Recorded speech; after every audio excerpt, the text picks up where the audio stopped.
Bismillahirrahmanirrahim.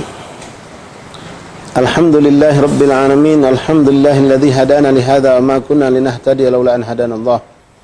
Asyhadu an la ilaha illallah wahdahu la syarika lah la rabban siwahu wa asyhadu anna sayyidana wa nabiyyana Muhammadan abduhu wa rasuluh la nabiyya ba'dah.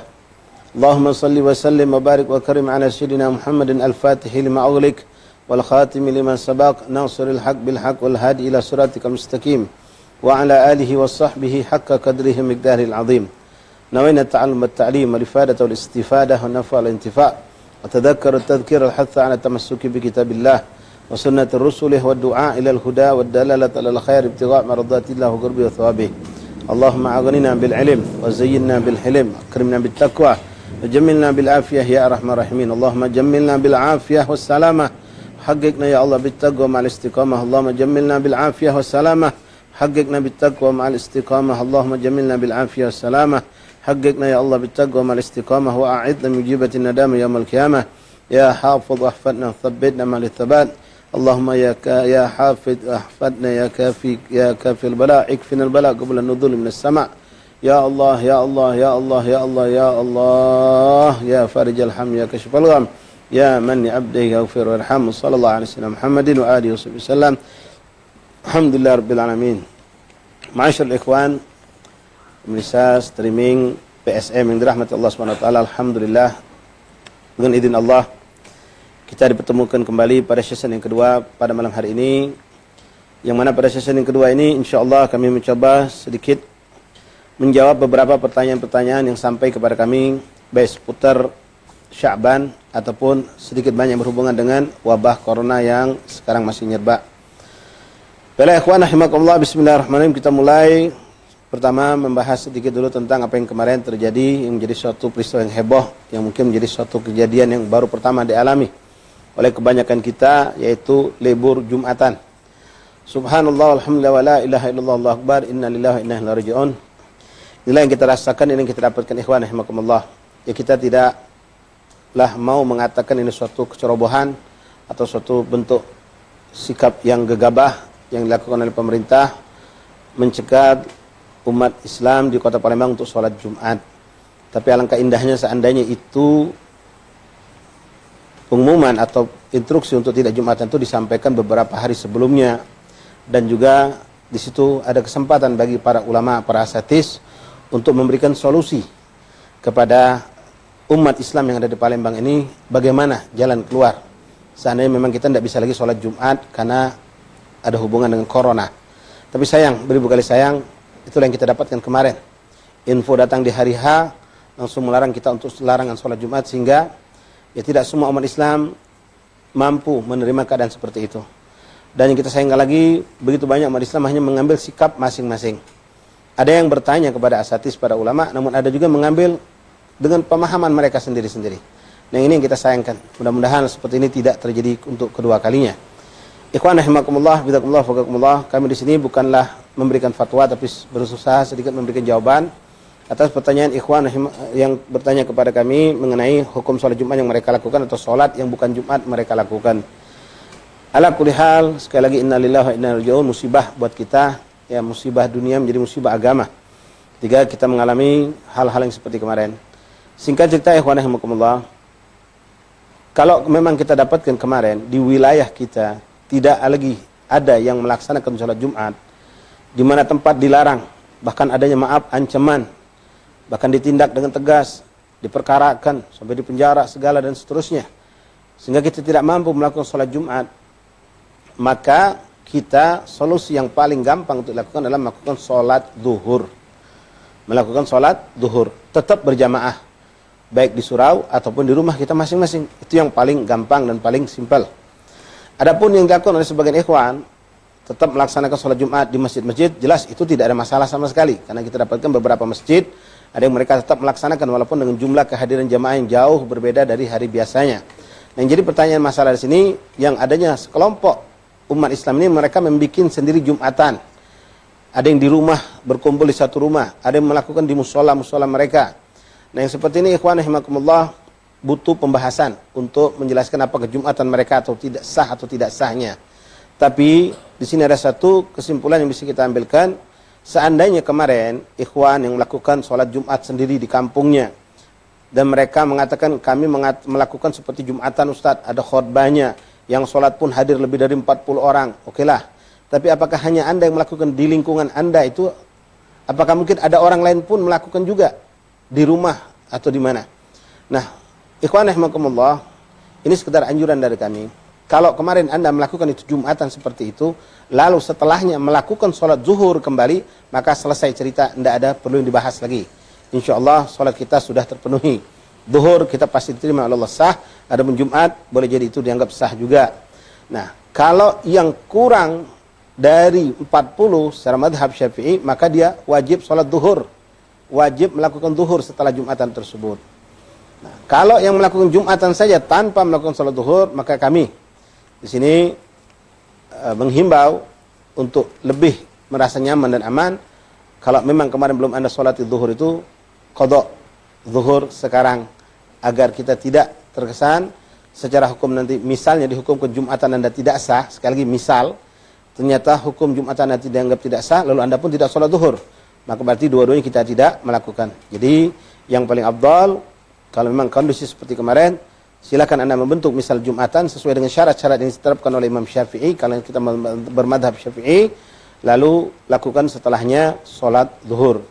Nah, kalau memang kurang dari 40 jumlah kita, maka kita harus mengulangi sholat zuhur.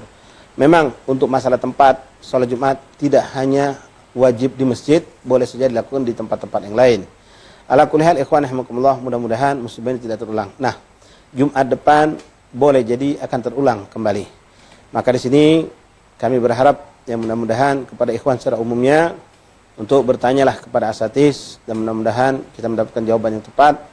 Dan kalau memang tidak ada lagi masjid yang melakukan Jumatan, dan kita pun seandainya melakukan itu di musola pun tetap dilarang juga, misal, maka solusi yang tergampang kita lakukan adalah sholat zuhur. Fa insyaallah tidak akan terjadi 3 kali Jumat kita lewatkan, insyaallah ta'ala. Kemudian ikhwan rahimakumullah, pertanyaan yang berikutnya mengenai kasus corona.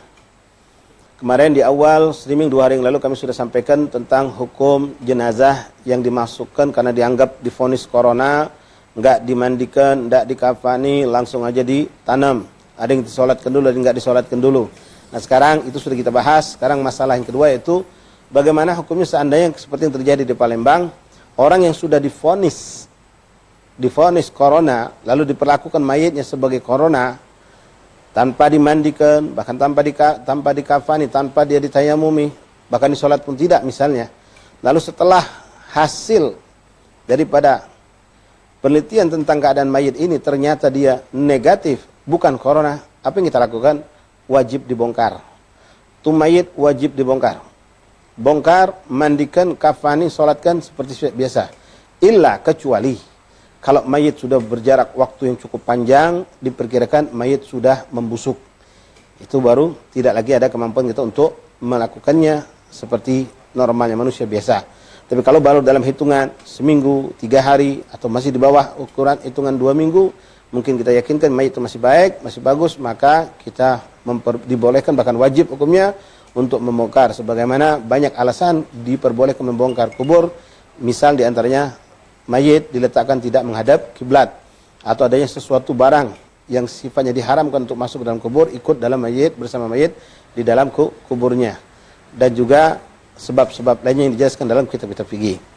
Kemudian ikhwan rahimakumullah, hafizakumullah, faqakumullah. Lalu pertanyaan lagi, ada orang yang bertanya mengenai bagaimana hukumnya orang yang sudah bernadar untuk umroh. Bernadar untuk umroh, tapi dengan kondisi sekarang dia nggak bisa umroh. Apakah dia dosa atau tidak? Ikhwan rahimakumullah, pertanyaan sekarang nadarnya perlu kita pertanyakan. Apakah dia menetapkan waktu untuk berumroh atau tidak? Misal, ada orang bernadar, seandainya aku lulus dalam suatu ujian, aku akan melakukan umroh. Dia tidak menentukan kapan, bulan berapa, hari kapan, tanggal berapa dia harus melakukan umroh tersebut. Cuma dia sudah punya persiapan untuk melakukan umroh itu pada bulan Rejab kemarin atau bulan katakanlah Maret ini. Ternyata sudah diusahakan, sudah daftar, gagal. Apakah dia dosa dan apa yang harus dilakukan? Jawabnya tidak. Kegagalan itu dia umroh, masih ada kesempatan kapan ada waktu ke depan dia melakukan nadarnya tersebut. Karena dia tidak menentukan. Ada dia cuma bernazar kalau aku lulus, atau katakanlah orang mungkin yang bernazar punya anak, atau bernazar menjual tanah atau rumah, kalau laku aku pengen umroh sekeluarga. Dia tidak menentukan kapan waktunya. Maka kemarin dia sudah berusaha, daftar, udah siap, tentu batal. Maka dia belum kena dosa dan tidak ada sesuatu keburukan pada dirinya dalam syariat. Tinggal dia menunggu kesempatan berikutnya kapan dia akan umrah, maka dia harus tunaikan nadar tersebut. Beda dengan orang yang misalnya menentukan. Dia bernadar, dia mengatakan kalau tanah atau rumah ini terjual, maka saya sekeluarga akan berumrah di bulan Rajab. Di bulan Rajab. Nah, subhanallah, keadaan seperti yang kita rasakan sekarang ini. Pemerintah Saudi menutup kesempatan untuk orang berumrah dikarenakan virus corona. Nah, apa yang terjadi? Apakah mereka terkena dosa? Pertama, jawab untuk dosa, jelas tidak ada dosa buat mereka. Nah, sekarang jadi masalah bagaimana dengan nadar mereka yang tidak tertunaikan. Di sini ikhwan rahimakumullah, ada ulama memberikan dua skala secara global, dua pendapat. Ada yang mengatakan yaitu mereka tidak dikenakan apapun, dosa tidak, dan tidak ada tuntutan untuk membayar kafarat atau menunaikan suatu kafarat. Namun pendapat yang lebih kuat mengatakan karena mereka gagal dan karena uzur, pertama dosa jelas mereka tidak mendapatkan dosa sama sekali dari Allah, tapi mereka wajib menebus nadar yang tidak terlaksanakan tersebut dengan membayar kafarat. Kafaratnya diantaranya dengan berpuasa 3 hari atau dengan pilihan yang lain seperti membadaikan budak, tapi tidak ada di negeri kita ini. Ikhwani rahimakumullah, hafizakumullah, faqakumullah. Kemudian mengenai salat, ya, salat berjamaah. Karena banyak info macam-macam dilihat di medsos, orang boleh salat berjamaah tapi jaraknya di jarak 1 meter 1 meter. Wallahi ikhwan, ini jelas bid'ah dhalalah. Ya, itu jelas-jelas bid'ah dhalalah. Tidak ada dalam syariat salat berjamaah yang seperti itu. Orang yang ke masjid mau melaksanakan salat berjamaah di saat seperti saat ini, hendaklah dia yakinkan dirinya itu orang yang sehat. Kalau dia khawatir dengan dirinya dalam keadaan dia tidak sehat, panasnya tinggi, atau flu, ada batuk dan lain-lain, maka dia sholat di rumah. Jangan dia memaksakan diri untuk sholat di masjid. Adapun orang yang ke masjid atau ke musola atau surau, orang yang sehat. Lalu sehat, kalau sehat ya sholat seperti orang sehat. Imam berdiri di depan, kita berdiri sop rapet. Bahkan inilah sunnah Rasulullah. Istau sufufakum. Fa inna tasufuf min tamamis sholah. Ini sunnah yang sangat muakkad, ditekankan oleh Rasulullah SAW, sampai Rasulullah SAW memberikan kita suatu ancaman yang mengerikan. Kalau kita biarkan diri kita bersama teman-teman kita sholat dengan keadaan renggang, tidak rapat, maka akibat yang fatal akan ada perpecahan di antara kita. Hati kita tidak akan bersatu, bahkan kebencian yang akan muncul sesama kita. Jadi sekali lagi ikhwan rahimakumullah, tidak ada solusi salat berjamaah dengan renggang seperti itu, berjarak semeter apalagi lebih, naudzubillah, itu jelas-jelas bid'ah dhalalah. Tapi lakukanlah salat dengan seperti biasa kalau memang Anda yakin diri Anda orang yang sehat. Kalau kita nggak sehat, silakan salat di rumah atau memisahkan diri, salat sendiri di belakang tanpa berjamaah. Lebih afdal salat di rumah, itu yang dianjurkan. Ala kulli hal ikhwani rahimakumullah, bidakumullah, faqakumullah. Kemudian di sini ditanyakan juga mengenai salat pakai masker. Salat pakai masker. Ya, kalau untuk orang awam mungkin ada yang saking ketakutan dia kemana-mana pakai masker. Ya, tapi ada juga rekan-rekan kita yang memang mereka tim medis di rumah sakit, di klinik, di puskesmas yang memang berhadapan dengan orang yang sakit, mereka senantiasa pakai masker. Lalu bagaimana hukum mereka salat pakai masker? Pertama, jawaban untuk laki-laki jelas tidak ada masalah, boleh sholat pakai masker sekali selagi kita yakin masker itu tidak mengandung suatu yang sifatnya bernajis atau dilarang dalam syariat. Itu yang pertama. Nah, sekarang masalah untuk perempuan. Perempuan dalam sholat dikatakan menutup aurat kecuali muka dan 2 telapak tangan. Nah, bagaimana dengan hukum masker yang mereka pakai?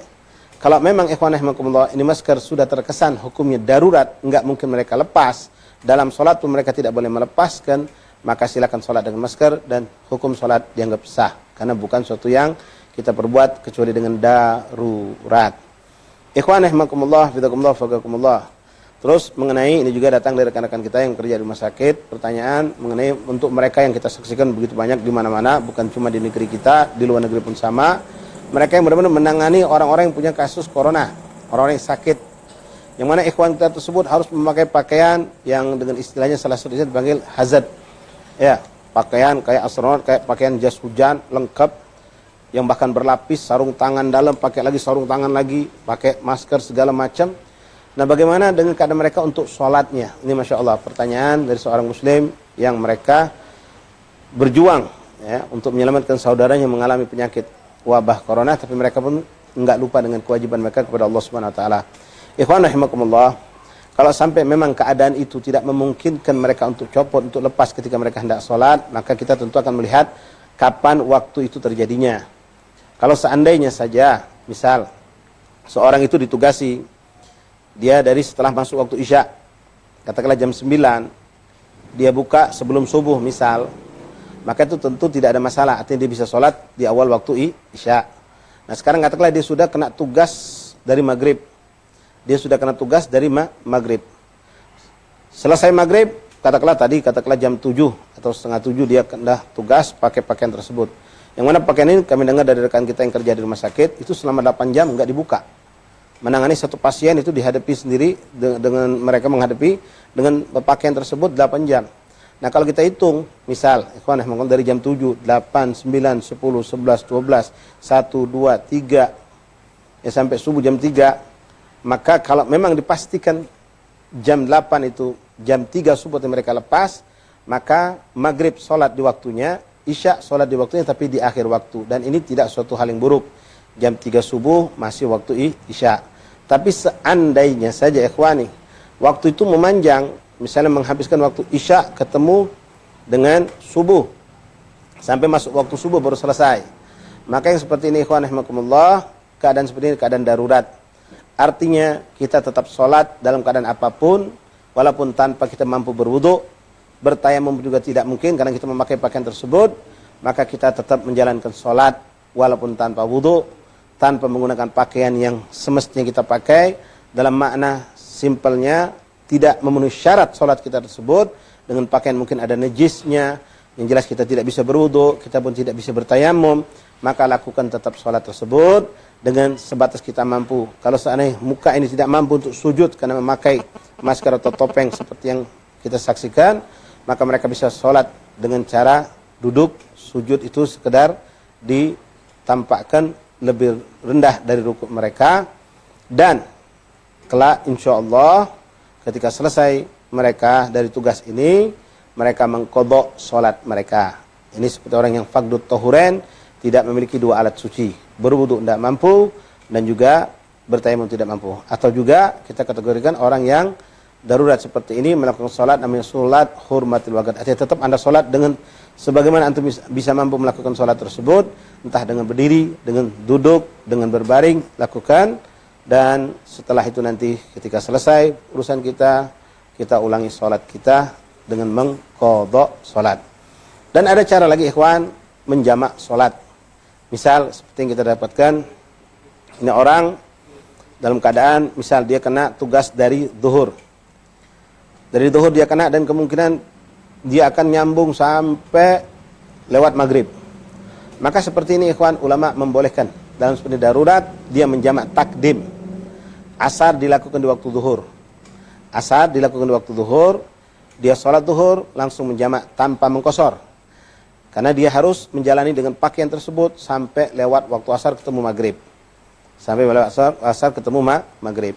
Maka ini boleh dilakukan. Begitu juga yang maghrib dengan isya. Wallahu a'lam. Ma'asyal ikhwan rahimakumullah fidakumullah fakakumullah. Kemudian di sini sedikit pertanyaan mengenai yang berhubungan dengan bulan Sya'ban, yaitu tentang sedekah ruah. Sedekah ruah, kata orang di kampung, sedekah ruah. Sedekah ruah ikhwan rahimakumullah sekedar bentuk istilah. Ruah kita tanyakan kepada guru kita, mereka ngambil dari kalimat arwah. Artinya bersedekah yang mana pahala itu disedekahkan untuk arwah-arwah orang-orang tua kita yang sudah meninggal atau keluarga kita sudah meninggal. Ikhwan, sedekah arwah itu sekedar penamaan. Tapi praktek pengamalan dengan mengumpulkan orang banyak, berzikir, bertasbih, baca yasin dan lain-lain, lalu diniatkan meminta kepada Allah agar disampaikan pahala ini untuk mereka-mereka telah wafat, jelas tidak ada hal yang salah, dan itu sampai dengan keyakinan kita ahli sunnah wal jamaah pada umumnya. Dan kalau tanpa baca-bacaan, sekedar sedekah saja, lalu Anda meniatkan hadiah pahala sedekah ini kepada orang tua, jelas itu tidak ada perbedaan pendapat dari madhab manapun, dari akidah manapun, bahwasanya sedekah untuk orang yang wafat itu pasti sampai. Yang penting ikhwan, tidak ada kita di situ memaksakan diri untuk sedekah arwah. Lakukan kalau kita mampu, hanya mampu memberikan makanan porsi untuk 3 orang, berikan 3 orang. Mampu 10 orang, 10 orang. Jangan kita ikut seperti orang kebanyakan yang mereka diberikan Allah kemampuan, mengadakan sedekahan besar-besaran, dan seterusnya. Namun di sini kami mengingatkan kepada ikhwan sekalian mengenai sedekah arwah ini, karena begitu banyak sedekah arwah ini kadang-kadang dilakukan di rumah-rumah di waktu antara maghrib dengan isya. Mulainya bukan langsung maghrib, karena nunggu orang dari musola-musola datang. Singkat cerita, sedekahan orang musola sekitar rumah kita ada 4 musola, semua datang ke rumah. Acara mulai kurang lebih 20 menit sebelum isya atau setengah jam sebelum isya. Selesai sampai masuk waktu adzan isya, kita baru selesai. Singkat cerita, keburukan yang sangat jelas yang didapatkan, akhirnya waktu isya, mereka orang-orang musola yang ada sekitar kampung, sekitar rumah kita, 4 musola dan masjid itu katakanlah, mereka semua ada di rumah kita. Di rumah kita tidak melaksanakan sholat isya berjamaah, dan masjid surau itu pun kosong karena semua jamaahnya lari ke rumah kita. Wallahi ikhwan, ini bukan sesuatu yang terpuji, ini sesuatu yang tidak baik. Lalu ada orang yang memilih, oh kalau gitu kita ngadakan di musola, cakep, di masjid, cakep. Tapi jangan juga salah, karena banyak juga kami sendiri pernah menyaksikan dan kaget. Jadi memang habis maghrib langsung diteriakkan sedekah, ada tahlilan, orang kumpul, hadir. Tapi subhanallah, 20 menit sebelum adzan isya selesai. Selesai, lalu dibagikan snack atau nasi kota atau makanan. Ini jamaah semua pulang. Adzan isya nggak balik lagi. Ini juga musibah. Ini juga suatu musibah yang harus kita hindari. Jadi yang cakep bagaimana? Kita harus ukur waktu yang tepat. Kalau memang lakukan di masjid atau di musola, itu yang cakep. Dan lebih cantik lagi ikhwan, dari beberapa orang warga yang ada pengen ngadakan sedekah arwah, kumpulkan jadi satu. Ada 5 orang, 5 rumah pengen sedekah arwah, kumpulkan, cari waktu di siang hari barangkali, atau di pagi hari, atau ba'da sholat isya berjamaah, lakukan sedekahan tersebut, yasinan, tahlil, dan seterusnya, lalu makan bareng atau silakan makan bawa pulang, sehingga tidak merusak sistem dalam ibadah kita. Maghrib tetap sholat berjamaah jalan di musola masjid, isya pun demikian. Kemudian ikhwan rahimakumullah, akhir sebagai penutup, kami menghimbau kepada rekan-rekan yang juga kena imbas daripada wabah corona. Banyak kita dapatkan usaha-usaha yang ditutup. Ada yang tutup sementara, ada yang na'udzubillah gara-gara bangkrut, bubar. Nah, usaha-usaha yang tutup sementara, dalam bentuk apapun usaha tersebut, kebanyakan yang jelas dengan ditutupnya, atau mungkin dia tidak menutup, tapi mengurangi pekerja. Pekerja, katakanlah ada 10, dikurangi tinggal 2, karena pasaran sepi. Yang 8 suruh duduk di rumah pulang. Diliburkan 2 minggu. Atau semua diliburkan, toko tutup 2 minggu. Ikhwan rahimakumullah, alangkah indahnya kalau Anda sebagai majikan, sebagai orang yang memiliki usaha tersebut, sebagai pedagang atau seorang yang pengusaha, Anda harus berpikir, memikirkan mereka itu yang mereka didudukkan di rumah. Allah ikhwan, memang kita nggak ada masukan. Tapi saya yakin, kita sebagai pemilik toko, pemilik usaha, masih punya bekal untuk hidup kita dan keluarga, mungkin sampai 2-3 bulan ke depan. Masih punya tabungan. Tapi itu anak buah ente, yang berharap setiap hari dari ente gajinya 50.000, 40.000, bahkan yang lebih rendah lagi, atau sedikit lebih naik sedikit. Begitu kita dudukkan tanpa kerja, tanpa upah, apa yang terjadi dengan mereka, dengan keluarga mereka. Maka alangkah indahnya ikhwan, di saat musim wabah yang memang kita dianjurkan Rasulullah, dianjurkan ulama untuk sedekah, maka ingat jasa-jasa mereka kemarin sebelum ada corona. Usaha Anda jalan, usaha Anda maju, toko Anda bisa jalan berkat mereka. Berikan pesangon buat mereka, walaupun mungkin kita tidak mampu memberikan dengan jumlah yang penuh. minimal sepertiga dari gaji kita berikan untuk mereka, jatah 10 hari duduk di rumah. Berikan dengan niat menolong sesama muslim, menolong orang yang selama ini menolong kita, dengan niat untuk menolak bala dan musibah, dan kita niatkan hadiahkan daripada apa yang kita berikan kepada mereka untuk orang tua kita, keluarga kita yang wafat. Wallah ikhwan, ini sangat indah. Kalau mereka yang PNS, maaf, pekerja-pekerja yang memang sudah ada jaminan, kerja nggak kerja mereka berduit. Tapi ini rekan-rekan kita yang kerja sama Anda di toko, kerja bangunan atau kerja apalah yang mereka itu terhenti pekerjaan gara-gara corona. Wallah ikhwan, pikirkan seandainya Anda yang menjadi mereka. Duduk di rumah, duduk manis tanpa ada penghasilan 10 hari, apalagi sampai lebih dari situ. Yakin ikhwani, wallah ikhwan, Allah akan ganti duit Anda yang diberikan seakan-akan cuma-cuma dengan mereka tanpa kerja dengan lipat ganda. Dan yakin mereka akan lebih cinta kepada Anda dan mereka akan khianat kepada Anda. Berikan. Mungkin full ngasih, kita bukan orang yang nggak mampu seperti itu. Barangkali separuh dari gaji. Kalau Anda biasa ngasih mereka 50, kasih 25. Atau katakanlah 20 ribu. Hitung 10 hari 200 ribu. Sehingga mereka tetap bisa makan minum walaupun tidak bisa seperti biasanya. Ikhwan rahimakumullah, innallaha fi auni 'abdih ma dama 'abdu fi auni akhih, kata Rasulullah. Sungguh Allah akan selalu menolong seorang hamba selagi hamba tersebut menolong saudaranya. Yassiru wala tu'assiru, mudahkan jangan susahkan mereka, kata Rasulullah sallallahu alaihi wasallam. Dalam hadis lain Rasul mengatakan, man yassara musliman yassarallahu fid dunya wal akhirah. Rasul mengatakan, siapa yang menghilangkan kesusahan daripada seorang muslim di dunia, maka Allah akan hilangkan kesusahannya di dunia dan akhirat. Mudah-mudahan insyaallah dengan berkat kita menolong mereka ikhwani, Allah berikan penjagaan, kesehatan, keselamatan, keamanan untuk kita dan keluarga, dan insyaallah hubungan kita sesama hamba Allah pun menjadi baik, dan dengan itu kita akan disayang Allah. Irhamu man fil ard yarhamu man fis sama. Sayangilah hamba-hamba Allah, apalagi mereka yang selama ini berjasa buat kita, maka Allah akan menyayangi kita insyaallah taala.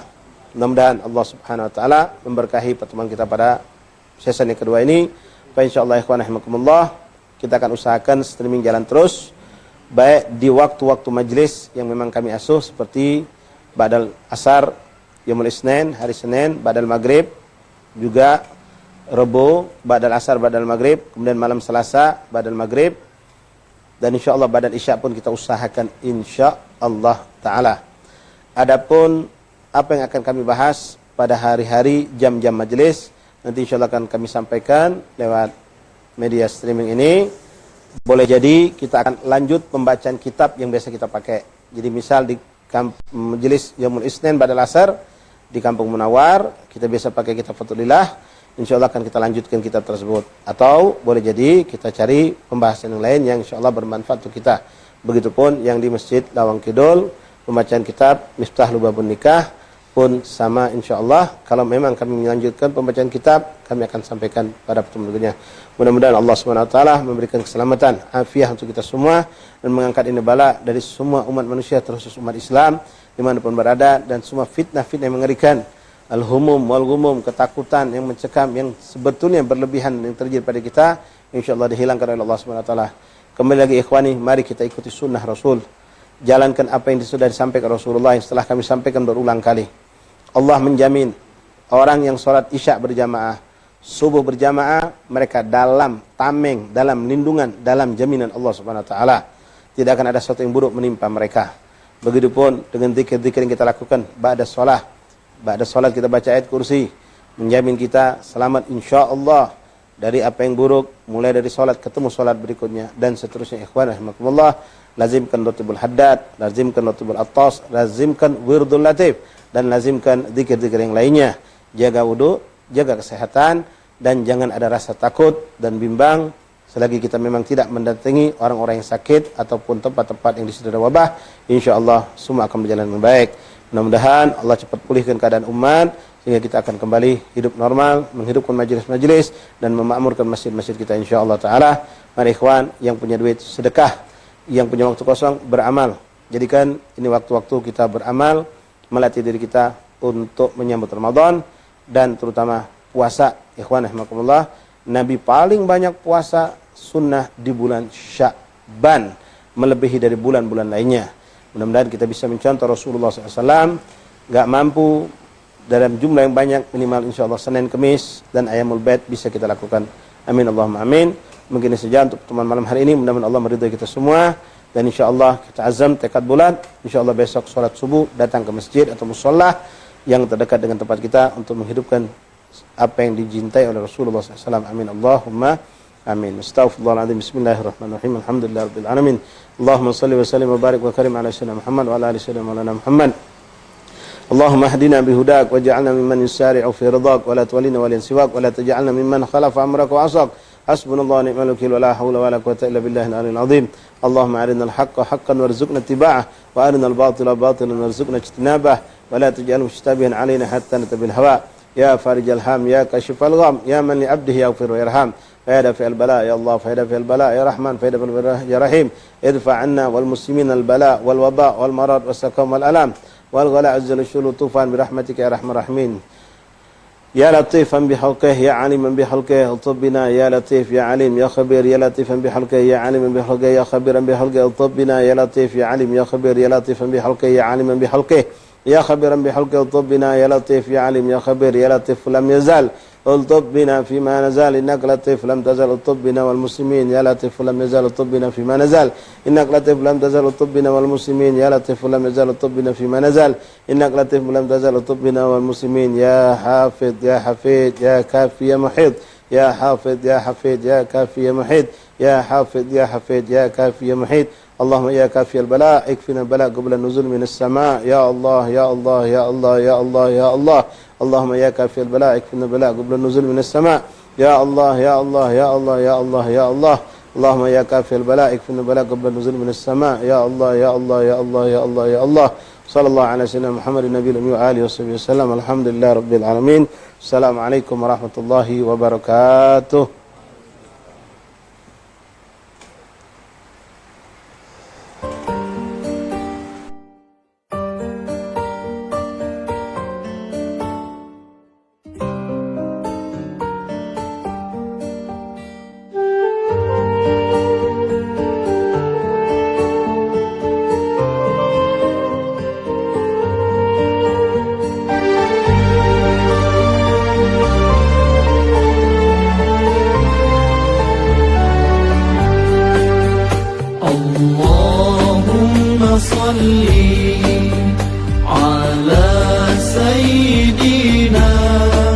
محمد طب القلوب ودوائها وعافية الأبدان وشفائها ونور الأبصار وضيائها وعلى وصحبه وسلم. اللهم صل على سيدنا محمد طب القلوب ودوائها وعافية الأبدان وشفائها ونور الأبصار وضيائها وعلى آله وصحبه وسلم.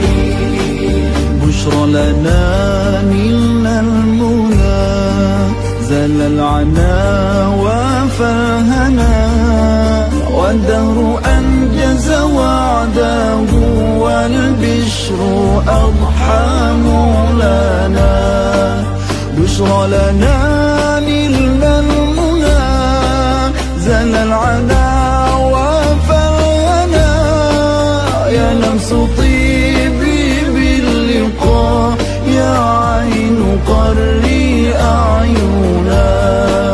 هذا جمال المصطفى أنواره لاحت لنا. اللهم صل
القلوب ودوائها